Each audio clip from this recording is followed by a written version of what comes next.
So Crown Jewel 2024 has officially ended, and this show looked promising. It had interesting storylines, a stacked match card, and it looked to be pretty good. But it ended up being garbage, in my personal opinion. Now, obviously, there were some things that I thought were great. I thought some things were good. I was smiling, I was laughing, I was enjoying myself in parts of it. But other parts, like the surprises that were really just bad surprises and bad booking at the ends of these matches and throughout these matches, absolutely had me disinterested in most of the stuff that was happening. And quite frankly, this show overall, I would look at it as being pretty bad. It is at least below mid at the very best case scenario. Now, we're going to go ahead and break down every match, every single thing that took place pretty much on the most part, and I'm going to give you guys my thoughts on what I think about WWE Crown Jewel for this year. Let's get into the review because this was infuriating. Now, shockingly, the first match on the card was Roman, Jay, and Jimmy versus the new bloodline with, Solo, Jacob Fatu, and Tama Tonga, with Tonga Loa sitting on the sidelines because he botches every single move, so obviously you're not going to put him in the match. I was shocked this didn't main event, but I guess the Crown Jewel title is in the name. It's in Saudi Arabia. It's the whole belt they made, so it had to main event. But anyways, we'll get to that garbage Cody and Gunther match later.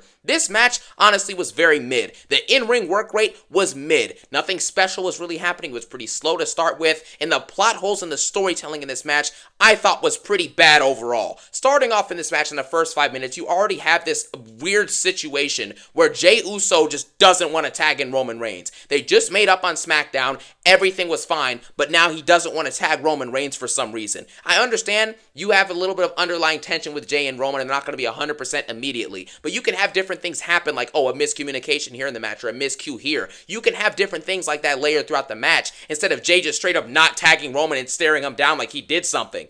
Are you kidding me? And then as the match goes on, nothing really happens. It's all just Samoan moveset spam. The classic right hand, the right hand, the right hand. Mama Rose.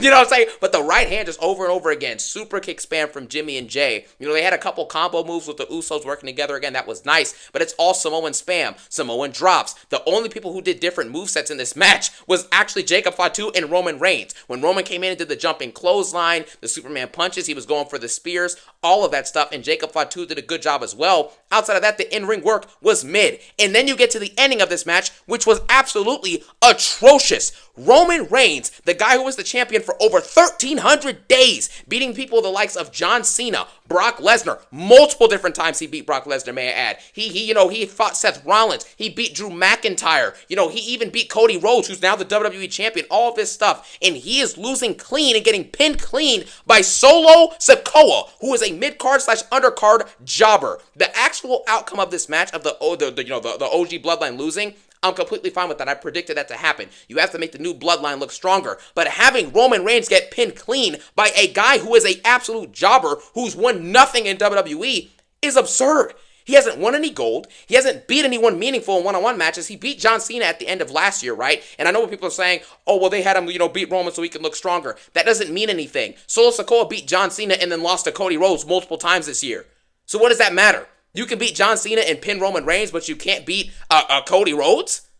Come on, man. Winning in tag matches means nothing because we know that at the Survivor Series War Games, the OG Bloodline is likely going to beat the new Bloodline in that 4v4. We know that when Roman and Solo eventually face off for the Ulafala, we know Solo's not winning that one-on-one.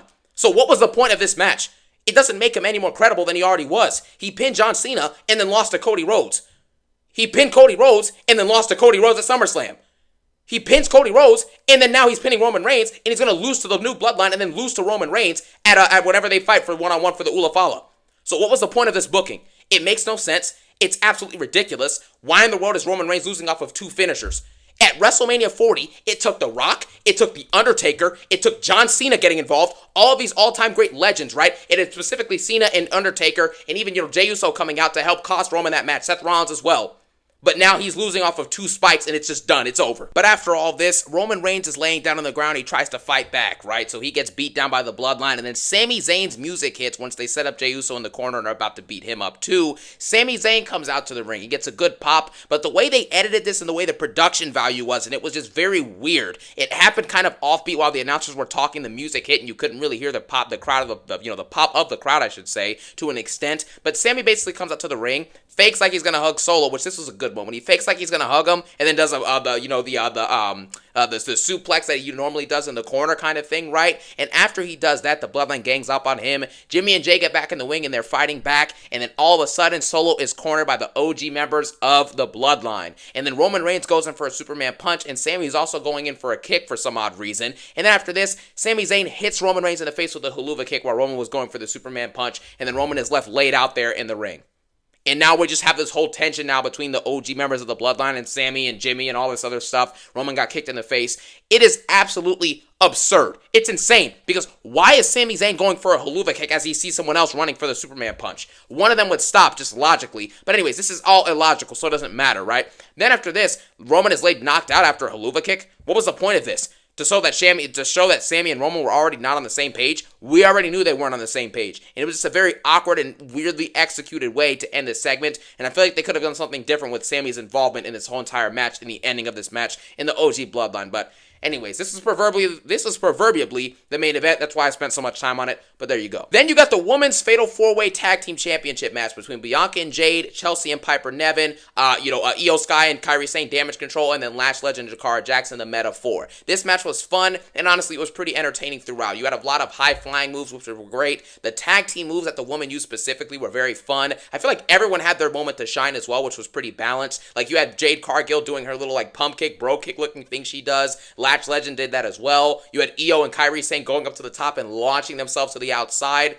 Piper Niven hit like a cross body. Chelsea Green's antics are actually pretty entertaining. I usually, I'm not a fan of Chelsea Green at all, but in this match, her antics were actually kind of entertaining, and it added to the story of the match. You also had the simple fact that all the different moves that were being done in this match were actually pretty creative. Some of the tag team stuff, like lifting people up into code breakers and lifting people up into sentons and into splashes and all this other stuff, and everyone getting their moment to go over the top rope pretty much, or at least most of the wrestlers in the match went over the top rope. You had moonsaults. You had good physicality in the ring too. The stuff with Jade and Lash I thought was pretty fun. Same with Piper, Chelsea. Io Sky was great in this match. Bianca was very good. This was an entertaining and fun match. It was a nice little car wreck of tag teams going in all at once, doing a bunch of cool stuff, and it ended with Jade and Bianca winning this match and retaining their tag team championships. And what was an expected fun match, but it actually ended up being very entertaining, so it lived up to the expectations that I had for it, and I thought it was a pretty good match. Great in-ring work, great psychology, all that stuff, the story moments, and it was entertaining. What else can you want? Next was another match that I thought was actually pretty good. Seth Rollins versus Bronson Reed, man. Now, obviously, I forgot to mention this with the Roman and the Jay and Jimmy versus New Bloodline match. The crowd in the first half of the show was great. Everything was getting a massive pop. Everything was super over. They were super involved in these matches, and they were really involved in this match for the most part as well. Seth Rollins got a nice entrance. Bronson Reed got a nice entrance. And as I predicted in my predictions video, I predicted that Seth Rollins and Bronson Reed would either brawl after the match or brawl before the match, and that's exactly what happened. Seth Rollins runs up on the ramp as Bronson Reed comes down in the MF Doom gear or whatever it's called. I saw people referencing it's called the MF Doom gear. Seth Rollins comes up there, beats him up, and fights him. They brawl for 5 minutes before the match starts. Then the match starts, and it actually becomes quite good, honestly, okay? The in-ring work was great. Bronson Reed took a curb stomp to the face, which was great. He took it on the steps, too, and it, cut his eye open, which was pretty insane. And then you also had Bronson Reed picking up Rollins and throwing him into, chairs and stuff, too. It was absolutely absurd. Then you had the ending of the match, which was Seth Rollins hitting a super curb stomp on Bronson Reed, and this was just a very good match overall. The in-ring work was great. The selling was good. There was multiple different moves that were utilized. Seth Rollins was going up to the top. Bronson Reed was hitting some tsunamis. Everything was balanced, and Bronson Reed showed that he can hang with some of the best in the business with Seth Rollins, right? So this is a good match. And after the match, Seth Rollins mouths to Bronson Reed after he wins off the super curb stomp. He's like, "What the F is wrong with you?" Because Bronson Reed gets up again after the super curb stomp with blood hanging down from his face, and he's looking at Seth Rollins from a distance. This feud is going to probably continue, and I'm down for it, man. I had a lot of fun with this match, and it was pretty good. And next, and this was another infuriating part of the show, Liv Morgan versus Nia Jax for the Women's Crown Jewel Championship. Before I get more into this match, I do want to say, because I am about to rant on this match, and I just want to make sure I preface this. Liv Morgan, the actual person behind the character of Liv Morgan, I am happy for their success. I'm glad that they're able to win this championship. Liv Morgan was crying all throughout the post, show interview for this entire pay-per-view, and even after the match as well. This means something to her, and that's great. I'm glad she's getting to experience this, and all of that is awesome for the actual human being. However, this match, in the fact that Liv Morgan has an 150-day plus championship reign, when in reality, there are multiple women on the main roster who are better than her at her job, is insane. It is absolutely asinine to me. Obviously, WWE continues to push her over and over and over again down our throats, and so you're made to believe, oh, Liv Morgan is absolutely awesome. She's a super talented. She does great promos, great matches. Guys, in my personal opinion, I don't believe any of that. Liv Morgan is mid in the ring. Her promos are awful. She has been saying the same thing for 2 months now. I took Dom, I took your title, I have the Judgment Day, I have Raquel, I have this, I have that. Why don't you go in the ring and put on a great match? When is the last time Liv Morgan has had a genuinely great match? When has it happened? And then you get to this match, and the booking for it is mid. It is boring. Nia Jax has a couple cool moves where she hits Samoan drops, which we're going to get to Nia Jax in a second. I'm done with her title reign, and I'm done with Tiffany Stratton. It's infuriating what goes on with this, right? Nia Jax can never have a normal match. She wins the World Championship with Tiffany's interference. Then she's fighting Miesha, and she barely wins because of Tiffany's interference. Then she goes and defends it again at the last PLE with versus Bayley. And then obviously you have Tiffany interfering again, the same thing. Oh, I'm going to cash in. I'm going to cash in. I'm going to cash in. Really? I need someone to explain to me why every time in WWE, whenever someone tries to cash in the Money in the Bank briefcase, the ref asks them 80 times, do you want to cash in? But at WrestleMania, when Damian Priest is cashing in, they do it immediately. Effective immediately. It's like a snap of a finger ASAP. It's ridiculous. Tiffany Stratton plays the same character. It is boring. What separates her from Chelsea Green? What separates Chelsea Green and Tiffany Stratton from Liv Morgan? They're all jobbers. It's the same thing. Tiffany Stratton's athletic, and in the ring, she's capable of putting on good matches. But when's the last time she's put on a great match? You see what I'm saying? It doesn't matter what WWE shoves in your face of telling you that Liv Morgan is great, or telling you Cody Rhodes is great, or telling you that Chelsea Green is good, or telling you that, Liv Morgan is amazing. All this other nonsense. If they're not cutting good promos, and they're not wrestling good matches, and they're barely cutting promos or wrestling at all, why are we supposed to believe that they're great?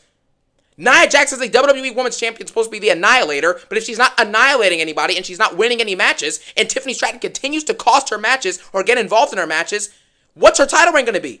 It's going to be garbage. And that's what this match is. So Liv Morgan ends up winning due to interference from Tiffany, Dom, and even Raquel Rodriguez. And so Tiffany Stratton, she inadvertently gets involved, whatever the heck happens. Nia Jax gets hit with the Oblivion and loses. She took multiple finishers from Bayley at SummerSlam, but now she loses off one Oblivion to Liv Morgan because Nia Jax is booked to be a wimp and a jobber. Unbelievable. Unbelievable, man. So Liv Morgan's the Crown Jewel champion. She raises it up after Triple H is there with her. Whatever. And this is something I had to think about while I was watching this Liv Morgan versus Nia Jax match. These are the two women who they're telling us who are at the top of the division. You have Liv Morgan, who's your top of your Raw Women's Division as the Women's World Champion. Nia Jax, top of the SmackDown Women's Division as your WWE Women's Champion. So realistically, this match should be the best match of the year, or at least one of the best women's matches of the year, right? Of course it should be, because that's what we're told, right? That's what we're supposed to be happening if they were truly the two top women in the division. But we get this match, and it's mid or below mid at best. It is bad. It is honestly bad. It's a mid-match. It's not good.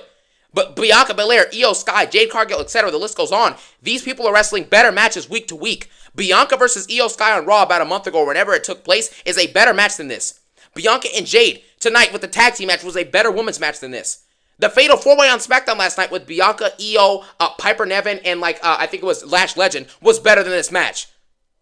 How is that possible? How is it possible that the two world champions in the women's division are putting on worse matches than people who are in the tag team division? You see what I'm saying? The talent gap and the balance of who's actually a star and who's actually great versus who's given the opportunity to have that belt is absurd. It's ridiculous. Good for Liv Morgan, but I'm done believing this stupid narrative. I don't know why people believe this narrative that Liv Morgan is some elite talent. She just isn't. I'm sorry, but it is what it is. And next is Randy Orton versus Kevin Owens. And this match was not even a match. The match never started. It was an absolute brawl like I predicted it would be, right? Kevin Owens and Randy Orton, they do a standard brawl, quite frankly. It was pretty average. Kevin Owens attacks him with a chair pretty much at the beginning of this match, or beginning of this whole entire sequence, I should say. And after that happens, they're brawling in and outside of the ring. Orton brings them outside and, does a little, side suplex on the table or whatnot. And then after that, the managers, Nick Aldis and Adam Pearce, come in. And Adam Pearce ends up getting RKO'd, baby. I am so glad that this dude finally got what he deserves for absolutely being annoying and not doing his job on Raw and being one of the worst GMs I've seen in the history of Raw or SmackDown, right? He's been pretty bad. He had his moments back in the early 2020s. I guess he was a GM and he was decent then. But since last year to now, he's been absolute garbage. He hasn't done anything. And he plays the same role. He puts his glasses on, he takes his glasses off and yells. Puts his glasses on, takes his glasses off and yells. He's boring. He's annoying. Nick Aldis is much better. So that was cool to see Orton RKO him. It was a fun moment. The crowd was super popping for it, so that is what it is. After this happens, Orton and KO pretty much brawl to outside of the ring into the crowd area, and Orton gets like, hit with this like container looking thing, like this piece of metal that Kevin Owens finds. I don't remember what it is. I don't remember what the object was, I suppose. And after this happens, Randy Orton gets set up on a table. Kevin Owens gets on top of like a railing in the crowd and jumps off of it and hits an elbow on Randy Orton. After this happens, Orton is just like splatted out like this, laying down, knocked out through a table, and Kevin Owens like hurt his arm or whatnot, or hurt his ribs or whatever. And that was pretty much the end of this segment. I honestly think that they could have gone even deeper with this. Kevin Owens really should have brutalized Randy Orton. He should have beat the crap out of him with a chair. He should have put him through a table, like he did, I guess, but not with an elbow. He should have just straight up power slammed him or put him through a table. But you have to be careful because Orton's older and he's got the back thing, so that's that. If that's the case, just beat him up in the ring. Consistently punch him. Hit him with a chair. Hit him with a kendo stick. Brutalize him. Put him through a table. Beat him up again, or hurt his knees, go for his legs, hurt his knee and make sure he can never, walk again, or quote unquote in the storyline, obviously, right? They could have gone deeper with this. They did a standard brawl.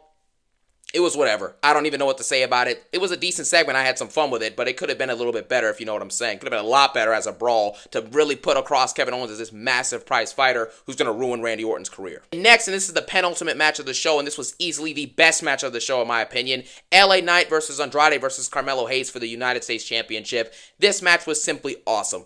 LA Knight is incredible, right? He cuts amazing promos, and in the ring, it's like he's getting better each match. He did have one botch where he slipped on the ropes, but again, after all the times he's ran up straight up on the ropes in one swing and done the suplex or done a move off then, he gets a pass for missing this move. It doesn't really matter in the grand scheme because he recovered right after and continued to hit moves, so who cares? Andrade and Carmelo Hayes, they're doing Spanish flies, body slams, cutters off the top rope into pins on LA Knight. It is insane, man. The selling was great. The in-ring work between the three guys and stuff. You had like Carmelo Hayes and Andrade, like Carmelo's like, yeah, man, we gonna team up, bro. We gonna knock him out. And then Andrade just hits him in the face. You had LA Knight getting super kicked out of the ring.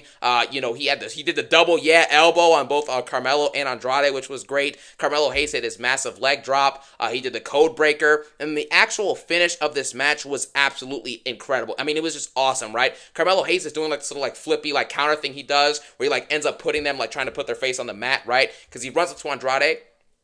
Andrade, kind of like misses the clothesline. So Carmelo slips underneath him, flips over, gets on top, and is about to slam him to the ground. But he stops and stands still because Andrade caught him. LA Knight BFTs Carmelo Hayes while Carmelo Hayes still has Andrade's head locked in.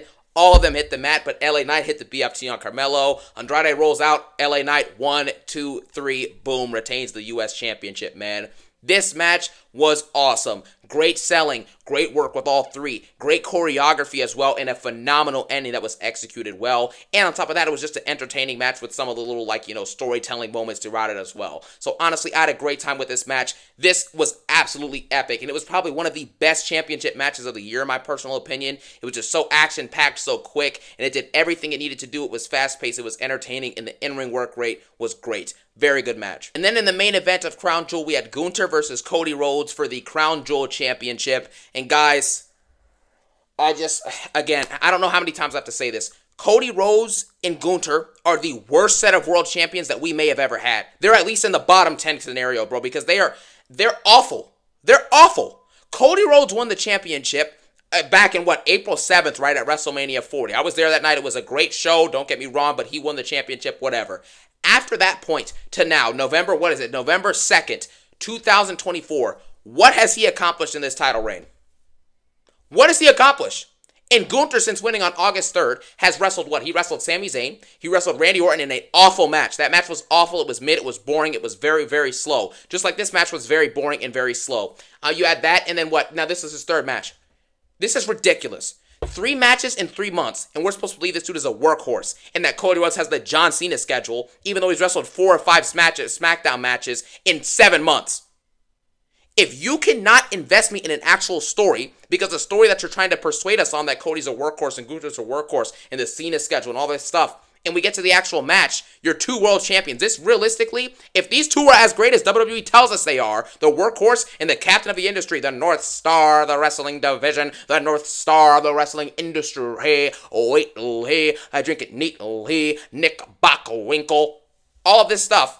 We get to this match with the 2 world champions in the WWE today, who barely wrestle anymore. Sheamus and Rey Mysterio wrestle more than them this year. I guarantee you that on live TV, Sheamus and Rey Mysterio have more matches than Gunther and Cody Rhodes combined on live TV this year.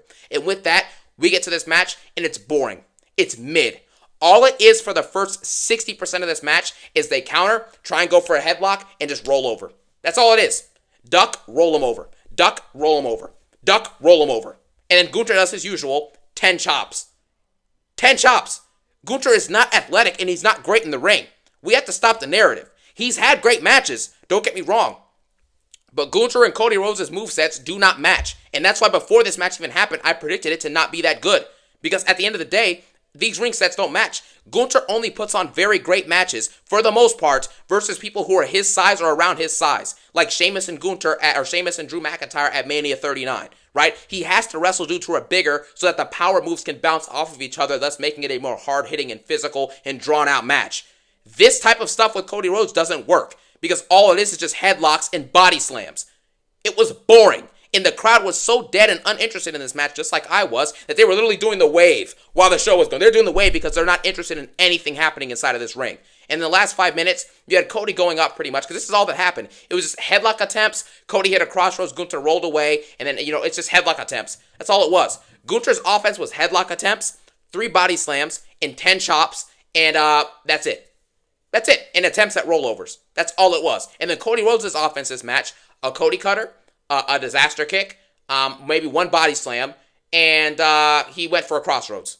That was the movesets. And this match lasted probably around like 25-30 minutes. Of nothing. Of nothing!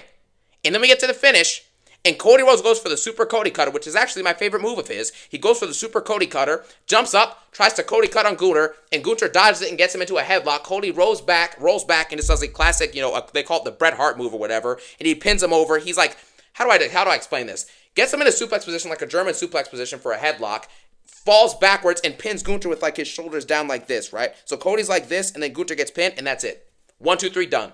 Cody Rhodes wins off a roll-up, because apparently we can't make Gunther look weak, but we can make Roman Reigns look weak though, right? Right? It's absurd. I have no words for this nonsense anymore, man. I'm done. I really am. I'm really just done with this garbage at this point, bro. They cannot consistently make sense with anything that they do. They can't. And the same stuff happens every single match with Gunther. It's all the same movesets. Cody Rhodes has not done anything since becoming champ. He's accomplished absolutely nothing. The viewership on SmackDown is down from what it was even a year ago when Roman was champ. The viewership for Raw is down even a year ago, right? And on top of that, Gunther, quite frankly, if he were to leave the company tomorrow, they wouldn't lose a dime. They wouldn't lose a dime. Subbing Drew McIntyre to be World Heavyweight Champion, you get the same viewership, if not better, and you get a way better entertainer, a way better wrestler, and a way better promo worker, and a way better champion. And it's that simple. So Cody Rhodes wins her Crown Jewel Championship off of a roll-up pin, which is ridiculous, because Gunther has to be made to look so strong because he's so great, he's all this, he's all that. But he's not even better than Drew McIntyre. He's not better than Seth Rollins. He's not better than Cody Rhodes. He's not better than Jey Uso. He's not better than Roman Reigns. He's not better than Randy Orton. Heck, he may not even be better than Sami Zayn. And he's winning this match. So that's all you need to know about this, man. That's it. Gunther loses off a roll-up and then goes in to shake Cody's hand after. Because the guy who's the ring general, the mat is so sacred, is going to shake the hands, as a heel too, he's going to shake the hands of a babyface who won off a roll-up. I'm done. Crown Jewel 2024 was awful. It was absolutely atrocious. The booking was garbage. You had a couple standout great matches and a couple standout great moments. But outside of that and the crowd being white hot all night pretty much, at least for the most part, except for certain matches, this PLE was trash. It just was. And if you can't accept that and you're upset, there's 2 things you can do. Nothing and love it. Not like it, love it. So let me know your thoughts about Crown Jewel. I personally thought all these matches were poorly executed. I thought it was bad. Solo Sikoa pinning Roman Reigns clean is a disaster. The women's tag match was good.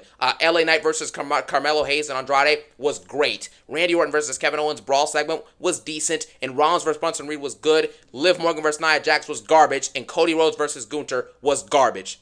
This match should have been the best match on the card and one of the best matches of the year. You have your 2 world champions in the ring together, and we're expecting a great match. The workhorse versus the captain of the industry, and we ended up getting one of the worst matches in the industry instead. But Triple H is an amazing booker. This roster is the best it's ever been. WWE is perfect. Crown Jewel's amazing. Everything's beautiful. Man, life is good. Life is good. But anyways, I'm done talking about this piece of garbage. I hope you all have a phenomenal day. I hope you enjoyed Crown Jewel. Let me know your thoughts in the comment section below. What did you predict to happen versus what happened? What did you think of the booking, the in-ring matches, the storytelling elements, and how do you think it's going to play off later down the line, etc. Hope you guys enjoyed this review. Just know I respect you. And as always, I hope you guys have a phenomenal day. One love.